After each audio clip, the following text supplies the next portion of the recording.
Public education is big business. Digital content, the equivalent of textbooks, is an $8 billion market. The sleuth pushed Sal Khan to talk about money and the possibility that some schools see the Khan Academy as a way to save money. It's not about somehow cost savings. I mean, that seems like a strange thing to do. That's like that would be like you have a car that's not as reliable as it needs to be, and you say, how do we make this car cheaper? No. You got to make this car work really, really, really well, because it's super. And this is the most important car for society. And when you're in that phase, it's not about cutting costs. It's about, in fact, you should be throwing costs onto it until you get to a really good place. And for me, the technology is how do you optimize the experience? How do you, whatever resources you have, and preferably the more resources, the better.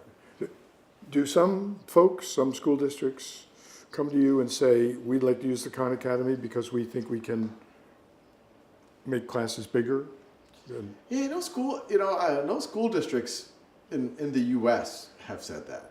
We have met folks who, in the developing world, and they're usually addressing a situation where the kids don't have a school, or there's a school but it's not really, doesn't really exist, or they have absenteeism issues and all of that. And so they're thinking much in the context of, okay, if we create a learning center, if we create a computer lab, how many students can we serve? And this is kind of a baseline of like, let's get them something, because these kids have nothing.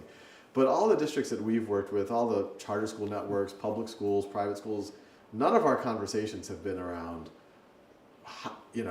how do we get more kids in the room, or how do we get the cost per student down? Or they do have questions about how do we pay for technology. They do say, like, how can we afford this? And we come up with ideas. Okay, maybe you don't need a laptop per child. Maybe you need one for every 3. And if with some logistics, you can kind of have them share it. Because once again, we don't want them to be on the computer all day. We want them, half an hour, hour a day. And so, I've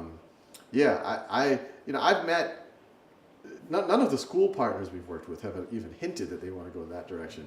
I have met, folks who get excited, to what you're talking about, who get excited about the technology as kind of a cost savings tool, but we're always very strong that that's not the road that we're going down. And the one thing that I'm always really clear on, our mission statement is a free world-class education for anyone, anywhere. And there's 2 things I stress. It doesn't mean that Khan Academy is giving the whole education. It means that we want to be a catalyst so that we can move towards a world where more students are getting an education. And the other part that I always stress is the world class.